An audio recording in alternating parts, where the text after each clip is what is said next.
अल्हम्दुलिल्लाह नहमदुहु व नस्तईनुहु व नस्तगफिरुह व नुमिनु बिही व नतवक्कलु अलैहि व नऊज़ु बिल्लाहि मिन शुरूरि अनफुसिना व मिन सय्यिआति अमालिना मन यहदिहिल्लाहु फला मुज़िल्ल लहु व मन युज़लिल्हु फला हादिय लहु व नशहदु अल्ला इलाहा इल्लल्लाहु वहदहु ला शरीक लहु वला वज़ीर लहु वला मुशीर लहु वला नदीद लहु व नशहदु अन्न सय्यदना व सनदना व हबीबना मुहम्मदन अब्दुहु व रसूलुहु अरसलहु बिलहक्कि बशीरन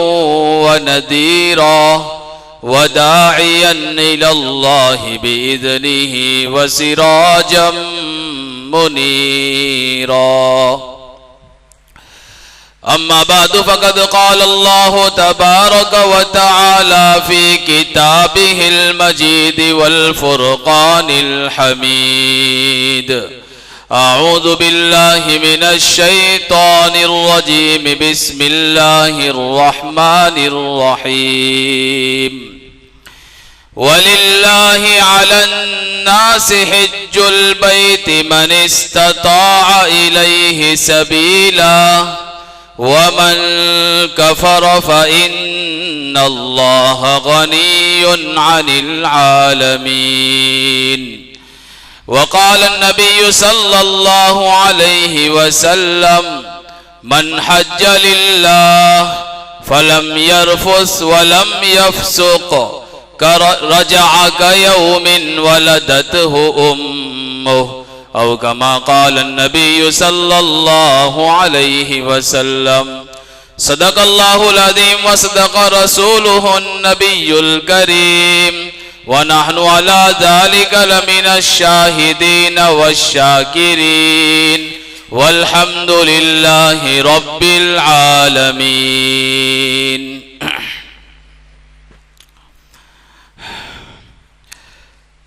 इलाही कुछ ऐसा इंतजाम हो जाए, इलाही कुछ ऐसा इंतजाम हो जाए कि शहरे तैयबा में मेरा क़याम हो जाए।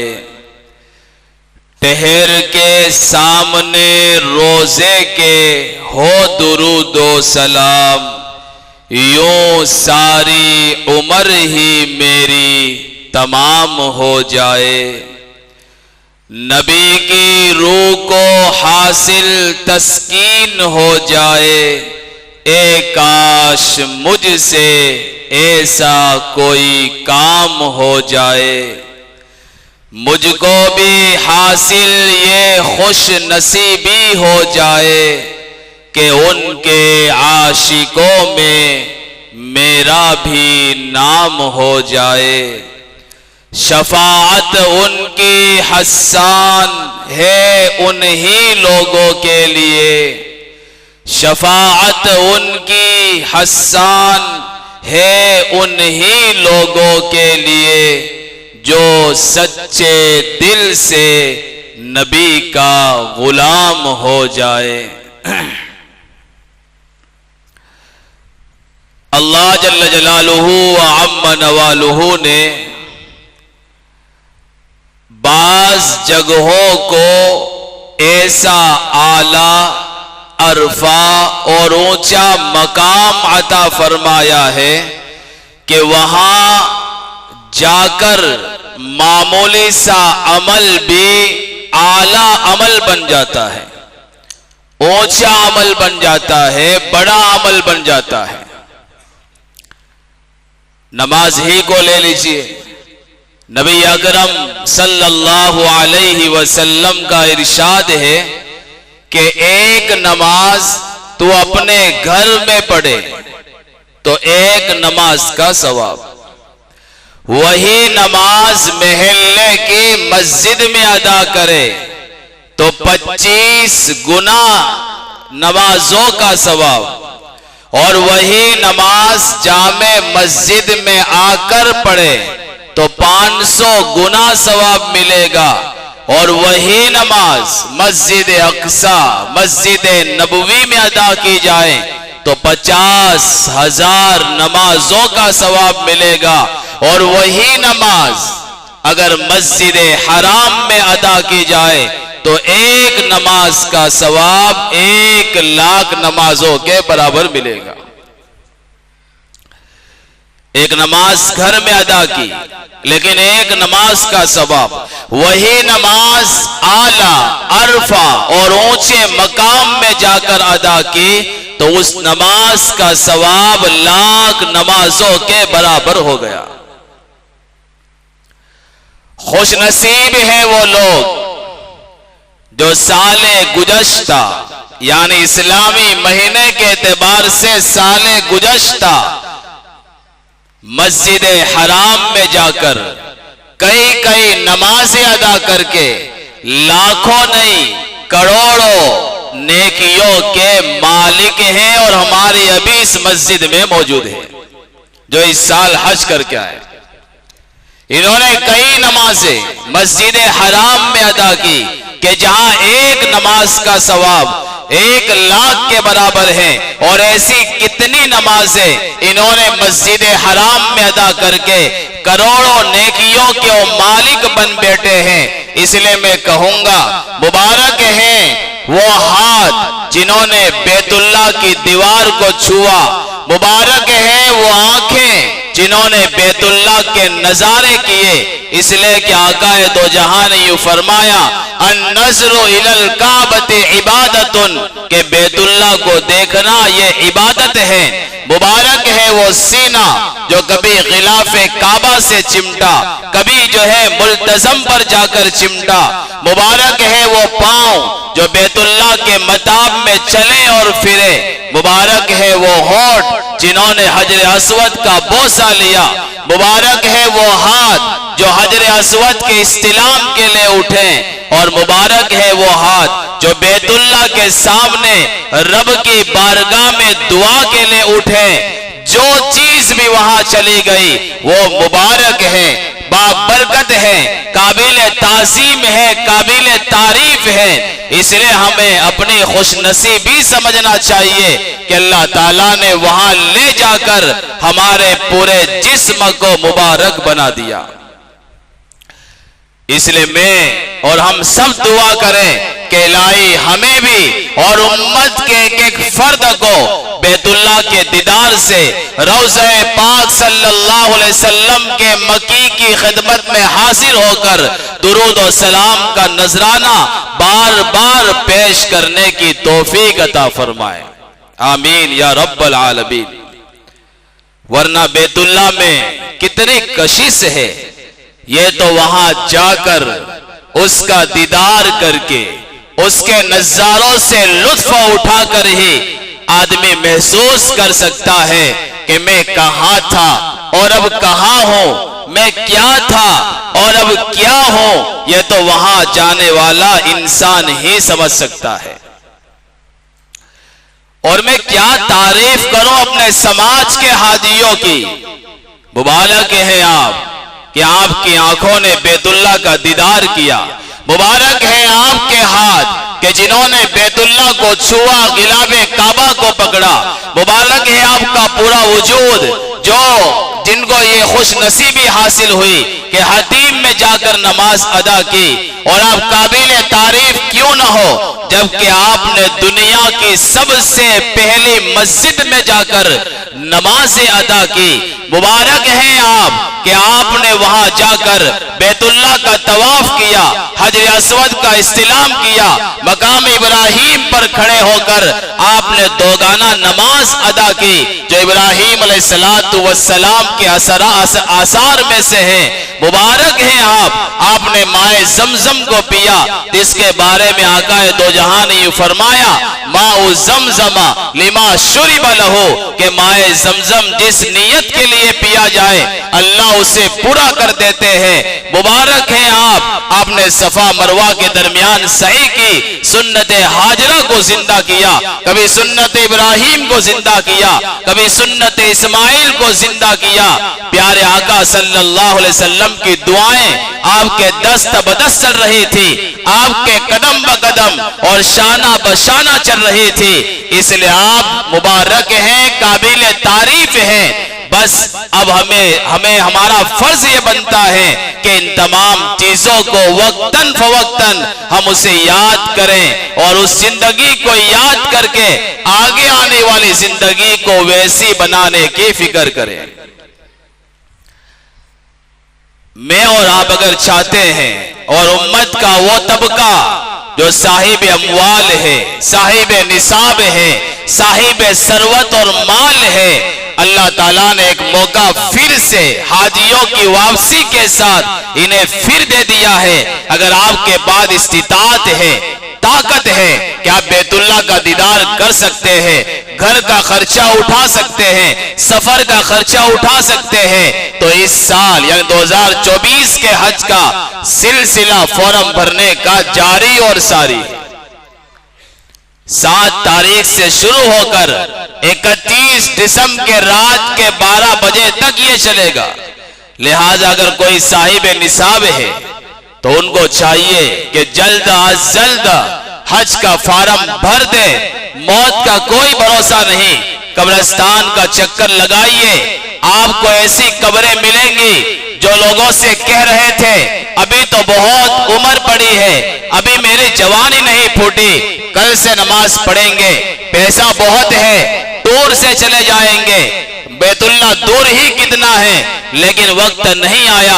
अल्हाकुमुत तकासुर हत्ता ज़ुरतुमुल मकाबिर, माल के नशे ने, दौलत के नशे ने उन्हें इतना गफलत में डाल दिया कि बैतुल्लाह वाकई दूर हो गया और कब्रिस्तान बहुत नजदीक हो गया। इतना नजदीक कि गाड़ी पे ले जाने के बजाय लोगों ने 4 कंधों पर उठाया और मनो मिट्टी के नीचे दफना दिया। और आज उनके पास सुभान अल्लाह कहने का मौका नहीं, अल्हम्दुलिल्लाह कहने का मौका नहीं, अल्लाह अकबर कहने का मौका नहीं। वो बेचारा तरस रहा है कि मेरा बेटा कुछ पढ़ के बख्शेगा, लेकिन बेटा तो गयाशी कर रहा है, बाप के माल को उड़ा रहा है, बाप के बंगलों में रहकर न उसे इसाले सवाब की फिक्र है, न कुरान पढ़ने की फिक्र है, इसलिए कुरान पढ़ना आता नहीं, मदरसे में कभी गया नहीं, गुटलियां इतनी मारी कि उसका शुमार तक नहीं हो सकता। अजीज भाइयों, मैं और आप अपने गिरेबान में झांक कर देखें क्या करना था और हमने क्या कर दिया। इसलिए सब कुछ करने का मौका जिंदगी में हमारे पास है। मरने के बाद मैं हमेशा कहता हूं, मरने के बाद जनाजा कब्रिस्तान तो जा सकता है लेकिन मस्जिद में नहीं आ सकता। क्यों? नमाज पढ़ना सही नहीं मस्जिद में, जनाजे की नमाज। गोया जिंदगी में सिर्फ मस्जिद में आ सकते हैं, मरने के बाद मस्जिद में तो नहीं, अलबत्ता कब्रिस्तान हम जा सकते हैं। और जाने वाले हाजी यहां से ही अपने दिल में बैतुल्लाह का शौक पैदा करे, बैतुल्लाह का ज़ौक़ पैदा करे और वहां का अदब पैदा करे। इखलास के साथ बैतुल्लाह का हज करने का इरादा करे। आज अल्लाह माफ फरमाए, सोशल मीडिया के दौर ने हमारे इखलास को खत्म कर दिया है। आज हाजी बैतुल्लाह का दीदार भी कर रहा है, सेल्फी बना रहा है, सफा मरवा की सही भी कर रहा है लेकिन सेल्फी बन रही है, जमरात की रमी कर रहा है लेकिन सेल्फी बन रही है। नबी के रोजे पर खड़े होकर जहां आदमी को कांप जाना चाहिए, दिल लरस जाना चाहिए, जो है पांव लड़खड़ा जाना चाहिए, वहां भी ये सेल्फी से बाज नहीं आता। पता नहीं ऐसा क्यों है। आजकल की ये सेल्फियां हमारी रियाकारी की निशानियां हैं। उलमा ये फरमाते हैं इस जमाने की रियाकारी ये है कि हम अपने अमाल के फोटोज खींचकर, अपने अमाल की सेल्फियां लेकर सोशल मीडिया पर डालें, ये इस जमाने की रियाकारी है। भाई क्या जरूरत है?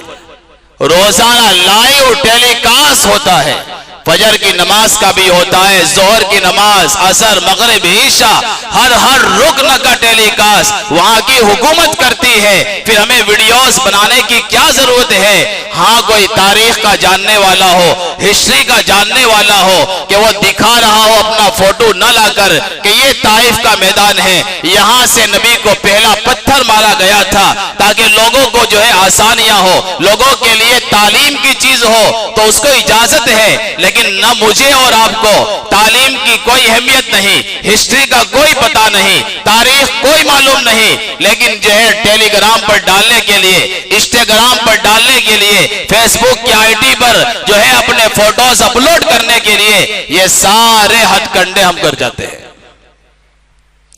इसलिए इससे बचें, ये इखलास को खत्म कर देता है। प्यारे आका सल्लल्लाहु अलैहि वसल्लम के हज कितना इखलास वाला होगा।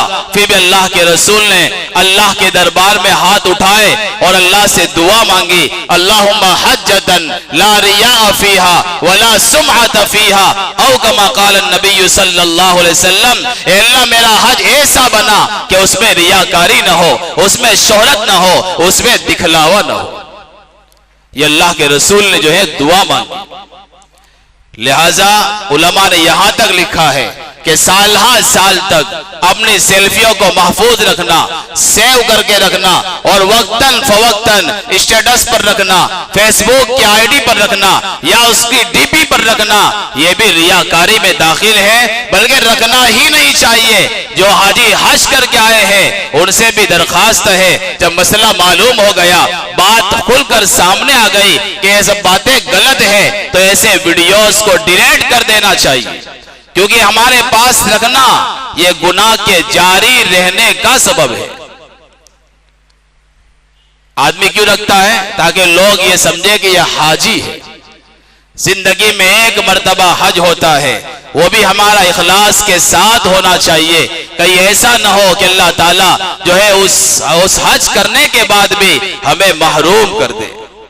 लिहाजा उलमा का ये कहना है कि इस जमाने का दिखलावा जो है सेल्फी लेना और सेल्फी लेकर सोशल मीडिया पर डालना, मेरी दरखास्त ये होगी, जो जाकर आए हैं, जाने वाले हैं, वो इससे बिल्कुल एहतराज करें, अपने आप को बचाएं, हज को बर्बाद न करें। अल्लाह के रसूल ने क्या फरमाया? अल्लाहुम्मा हज्जतन, कि अल्लाह मेरे हज को ऐसा बना कि उसमें दिखलावा न हो। और आप हज के जमाने की तरफ लौटे, आपने क्या इरादा किया था? आप तो गुनाह से साफ होकर आए थे। जब काबा पर पहली नजर पड़ी, आपकी आंखें झलक गई थी, आपके सीने में अल्लाह की मोहब्बत आ गई थी। आपने अल्लाह से कहा था, इलाही मुझे ऐसा बना दे कि बाद में जब भी मैं कोई दुआ मांगू उस दुआ को तू कबूल कर ले, यानी मुस्तजाब दुआ बना दे। आपको मैदान अरफात याद नहीं है? आपने वहां खड़े होकर ऐसी दुआएं मांगी कि आपकी आंखें तो दरकिनार, आपकी चीखें बुलंद हो गई थी। आप दुनिया माफिया से बेखबर थे, आप बीवी से बेखबर थे, घर वालों से बेखबर थे। मैदान अरफात में हर हाजी रो पड़ता है अपने पिछली जिंदगी को याद करके और अल्लाह से कहता है, इलाही रात की तन्हाइयों में, दिन के उजालों में, मजलिस में, खलवत में मैंने तेरी कितनी नाफरमानियां की, अब माफ कर दे, बहुत हो गया, बस कर दे, अब आइंदा ऐसा तेरी नाफरमानी नहीं करूंगा। उस मंजर को याद करें कि हम तो अल्लाह से अहद करके आए थे, फिर हज के बाद सोशल मीडिया पर ये सब डालने का क्या फायदा? और मैं आपको एक खुशखबरी सुनाऊं कि हज का दुनियावी और उखरवी फायदा क्या है। और दोनों हदीस की रोशनी में दुनिया का फायदा यह है कि अल्लाह के रसूल ने फरमाया, मन हज लिल्लाह फलम यरफुस वलम यफसुक रजा कयौमिन वलदतहु उम्मु। जिसने अल्लाह के लिए हज किया, शब्द देखो नबी के, अल्फाज देखो, जिसने अल्लाह के लिए किया, जब अल्लाह के लिए किया है तो लोगों को दिखलाने की जरूरत ही नहीं है। अल्लाह के लिए किया, कोई गुनाह का काम उसमें नहीं किया, कोई गलत काम नहीं किया, वो ऐसा लौटेगा जैसे आज ही मां ने उसको जना हो। उलमा ने इसके नीचे एक जुमला लिखा है, गोया हाजी हज करके आता है तो छोटा बच्चा बनकर आता है। क्यों? आज ही उसकी मां ने जना हो, यानी पिछली सारी जिंदगी डिलीट हो गई। अभी ऐसा है गोया मां के पेट से आज निकला हो, कहा ये छोटा बच्चा है। उखरवी क्या फायदा है? अल हज्जुल मबरूर लैस लहू जज़ाउन इल्लल जन्ना, जिसे हज्जे मबरूर हासिल हो गया उसका ठिकाना सिर्फ जन्नत है, जन्नत है। तो मैं कहूंगा हाजी जब हज करके आता है तो हमारी इस धरती पर चलता फिरता जन्नती बच्चा है। सुभान अल्लाह, क्या कितना शानदार फायदा है। नबी की दोनों हदीसों को मिलाकर हमारे समाज के सारे हाजी ये जन्नती बच्चे हैं।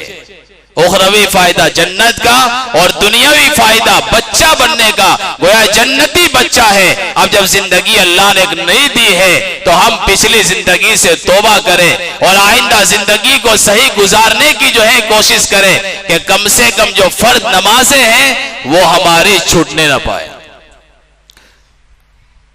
अलग बात है मैं हो और या आप हो, जमात में गए वहां सारी पाबंदियां हो गई, लेकिन मकाम पर आकर थोड़ा इधर उधर हो जाता है। कभी फजर गायब हो गई, कभी जोहर गायब हो गई, कभी और नमाजें छूट गई, लेकिन फिर भी जो है हिम्मत रखे अपने अंदर कि मैं हाजी हूं। अल्लाह ने बैतुल्लाह का दीदार करवाया है, मदीना पाक की जमीन नसीब फरमाई थी, ला कम से कम नमाज की तो मैं पाबंदी करूं, एहतमाम करूं।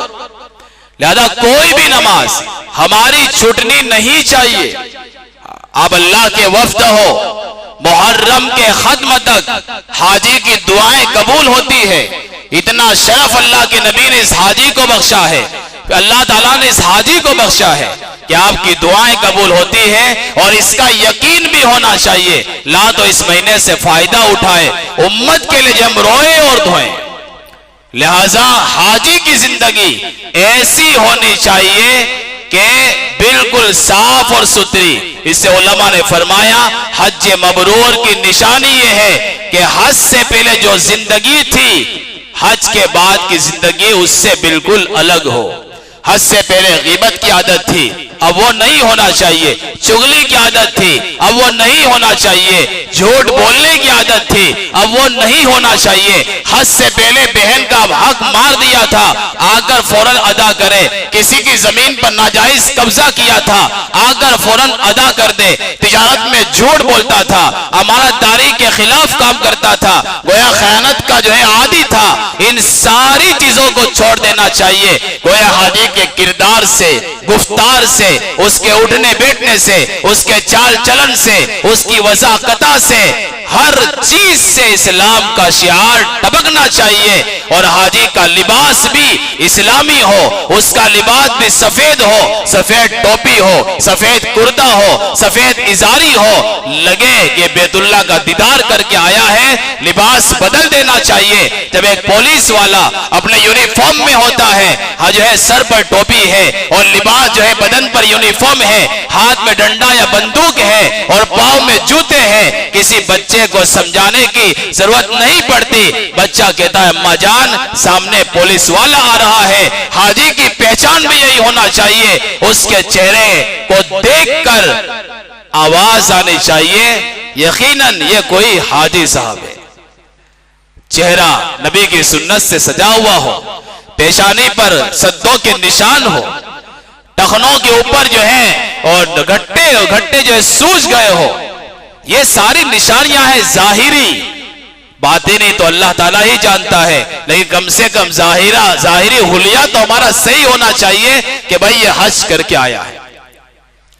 इसलिए जो जाकर आए और इस साल जो जाने वाले हैं वहां की आजमत, वहां का अदब, वहां का शौक और जौक पैदा करें। अपने आप की हाजी की पहचान को बाकी रखें, नमाजों का भी एहतमाम करें। जिंदगी में एक भी नमाज कज़ा हो ना हो इसकी पूरी पूरी फिक्र करें। अल्लाह से दुआ है जो बातें कही गई सुनी गई, अल्लाह ताला अमल की तौफीक नसीब फरमाए। जो हमारे समाज के अफराद हज करके आए हैं, अल्लाह तमाम को हज मबरूर से माला माल फरमाए। इस साल जो जाने वाले हैं, जिनका इरादा है, अल्लाह हर एक के लिए आसानी फरमा कर हर एक को हज बेतुल्ला नसीब फरमाए। आमीन व आखिर दावाना अनिल हम्दुलिल्लाहि रब्बिल आलमीन।